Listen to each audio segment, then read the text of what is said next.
आप कहिए कि भाई लालटेन हमारा चुनाव चिन्ह है और माननीय नीतीश कुमार जी ने घर घर बिजली उपलब्ध करा दिया।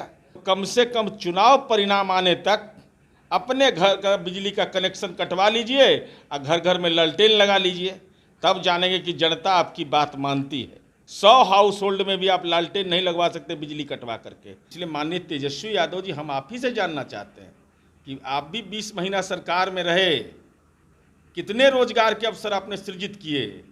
बोलेंगे तो बात तीखी लग जाएगी आपको। नमस्कार, मैं पूजा प्रिया और आप देख रहे हैं बिहार इन शॉर्ट्स। दशहरा के बाद अब एक बार फिर से बिहार की राजनीति में उपचुनाव को लेकर चर्चाएं जोर शोर से होने लगी है। आरोप प्रत्यारोप का दौर एक बार फिर से शुरू हो गया है, लेकिन इस बार इसकी शुरुआत राजद की तरफ से हुई है। जी हाँ, राजद ने दशहरा के मौके पर राजद के जो ट्विटर अकाउंट है राष्ट्रीय जनता दल के नाम से, उस पर ये ट्वीट किया गया था। एक फोटो के जरिए एनडीए को रावण बताया गया था। जी हाँ, और रावण के दशों सर को बेरोजगारी, कमर तोड़ ईंधन और गरीबी, अपराध, खाद्य महंगाई, उसके साथ ही जर्जर स्वास्थ्य व्यवस्था, घोटाले, बलात्कार, बर्बाद शिक्षा और अफसरशाही को लेकर रावण के दसों सर को दर्शाया गया था और एनडीए लिखकर रावण को दिखाया गया था। ऐसे में जेडीयू के एमएलसी नीरज कुमार कहां चुप रहने वाले थे। उन्होंने राजद से कई सवाल कर दिए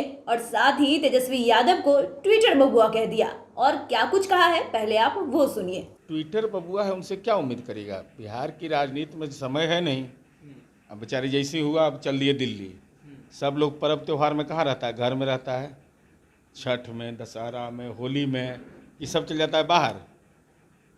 तो उनसे क्या उम्मीद? ट्विटर बबुआ हैं। हमने नामाकरण किया था कि ट्वीट पर राजनीति की दिशा तय करते हैं।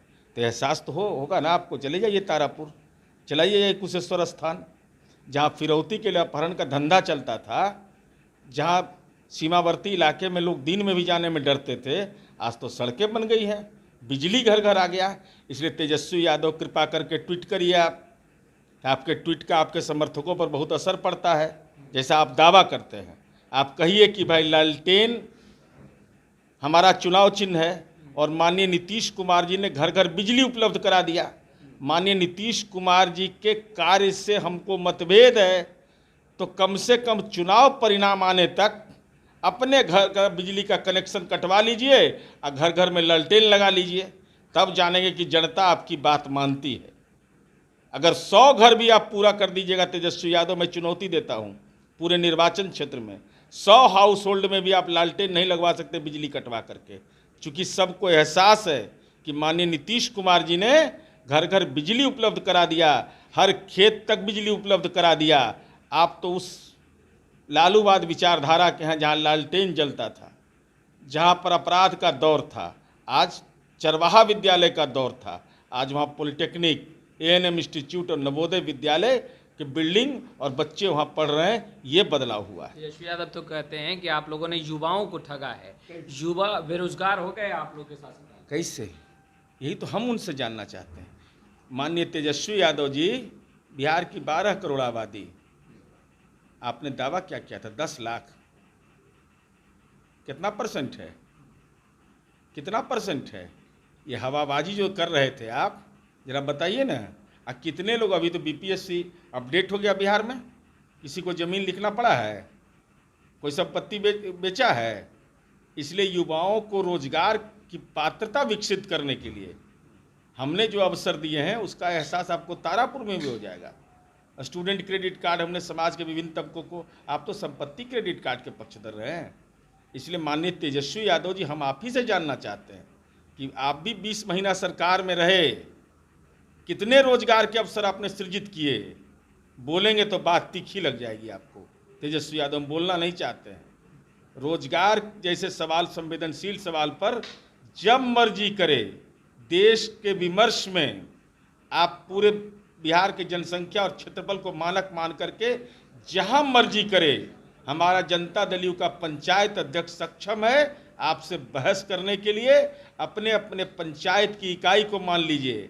आपके परिवार के लोगों को भी नौकरी मिला है नीतीश कुमार जी के राज में, तो जमीन नहीं लिखना पड़ा। लेकिन जब आपको मौका मिला है, आपके परिवार को, तो उस परिवार से आपने जमीन लिखवाया है, ये दस्तावेजी प्रमाण है मेरे पास। लालू फैक्टर कितना काम करेगा सर? लालू बात तो विचारधारा है ना भाई, अब उसका साइड इफेक्ट कितना होता है तो उनको भी मालूम है, इसीलिए उनका पोस्टर से नाम गायब कर दिए थे। लालू जी का साइड इफेक्ट क्या होता है, अब स्थिति क्या हो गई है, लालू जी स्वास्थ्य के आधार पर जेल से बाहर आए, अब लालू जी के आने की चर्चा होती है, इसका मतलब परिवार के सदस्यों के द्वारा हो रहा है। परिवार के सदस्य कोई कह रहे हैं कि एम्स के डॉक्टर के इलाज चल रहा है, उनके निर्देशन के आलोक में काम करेंगे।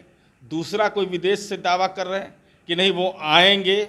तीसरा कह रहा है कि हमारे पिताजी का पार्टी है। तो परिवार में जो संघर्ष चल रहा है ना, उसी में लालू जी को केंद्र बिंदु में ला दिया है।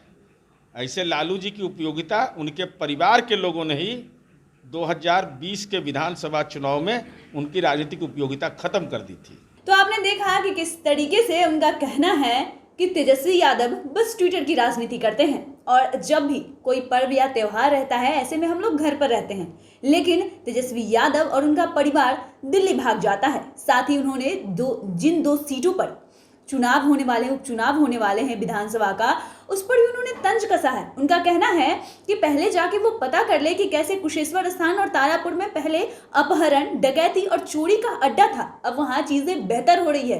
तो तेजस्वी यादव को अगर ट्वीट करना है तो इसको लेकर करे। लेकिन अब देखना यह है कि इस पूरे मामले पर तेजस्वी यादव और राजद कैसे जवाब देती है, ये देखना काफी दिलचस्प होगा। बाकी की तमाम खबरों के लिए आप बने रहिए हमारे साथ, हमारे चैनल को सब्सक्राइब करें, फेसबुक पेज को लाइक करें। धन्यवाद।